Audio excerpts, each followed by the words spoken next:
Now these units here that we'll cut 2.5 by 9 1/4, I'm just going to put a paper clip on them to hold them together.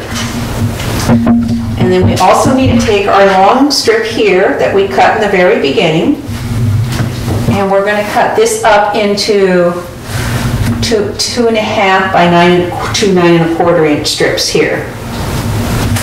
So I'm going to even up my edge.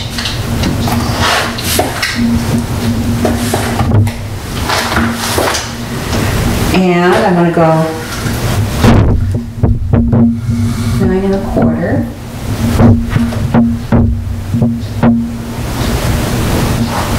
Right here. There's 1.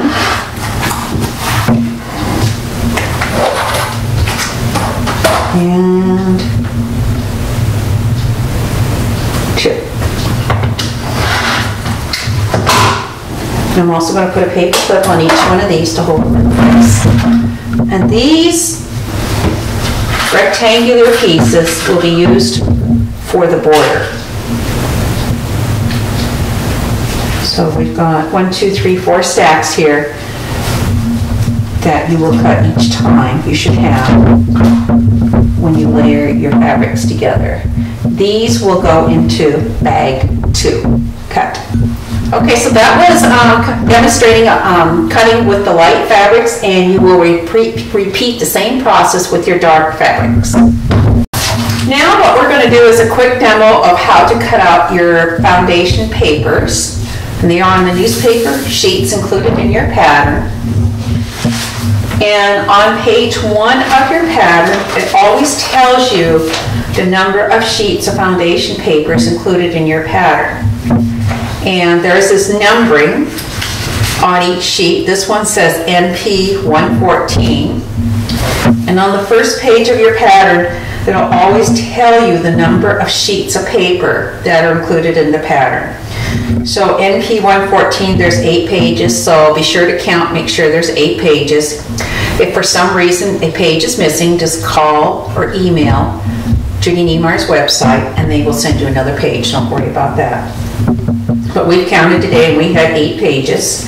I am going to demo the cutting technique on just 2 pages today, just for ease here. I use the flat flower head pins when I'm cutting out these papers. You could also use a stapler to staple in these sections, as I will show you. When you lay your sheets out, we're going to lay them out one on top of the other, so you would lay all 8 sheets one on top of the other. The sheets have a number in each corner, like 3, 1, there's 3, there's 4, and this would be 2 over here, but it's not printed. So when you lay your sheets on top of one on top of each other, make sure that you have just the NP 114s in this illustration, 8 of them, and make sure, like here, the number 3 corner, all number 3s are stacked one on top of each other. So every page is exactly the same, stacked on top of each other.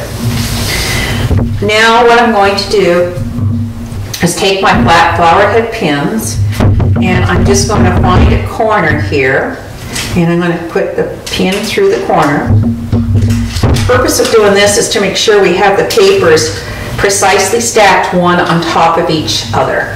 So to start with, I put a pin in each corner of the papers, and I'll find a corner here and go through.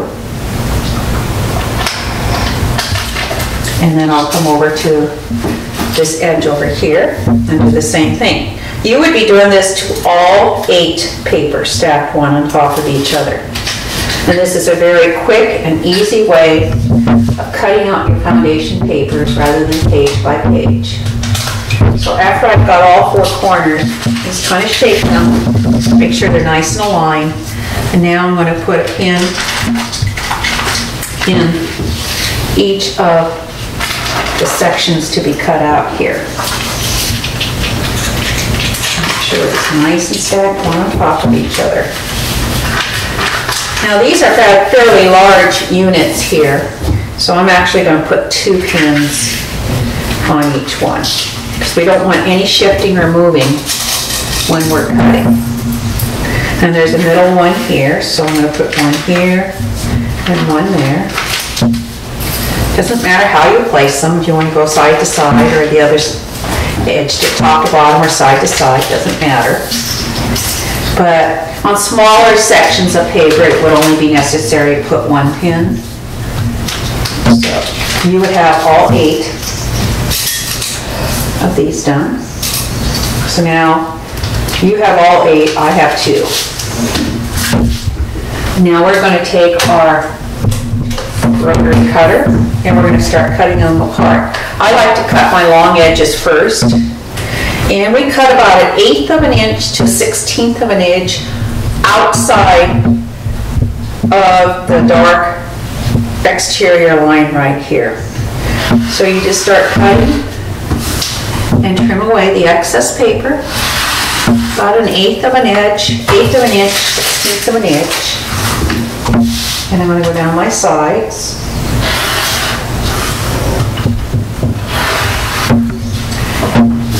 Look at these 2 edges here. Again, about 1/8 of an inch, 1/16 of an inch. And after you would do this, you would take your papers and put them in the appropriate bags. So is this true for all Judy's patterns?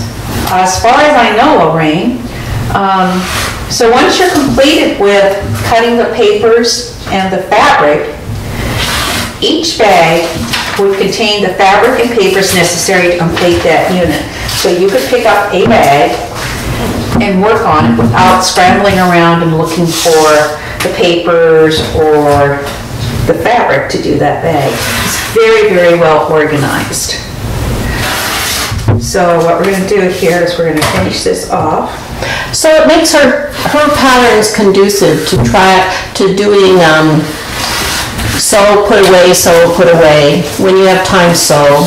Yeah, that kind of mentality. Yeah, when you put away, if that's what you're doing, make sure you put it back in the bags.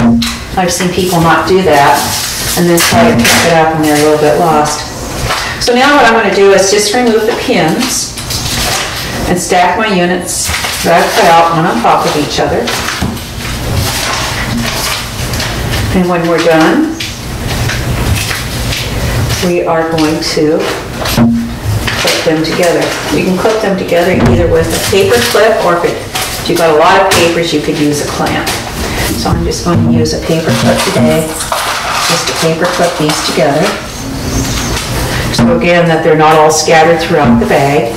And these would go into bag 1. It tells me in my directions. And this is bag 1. So I've got my lights and my dark fabrics in here, and now my papers. Everything is in this bag to complete this unit. And that's what we're going to demo next.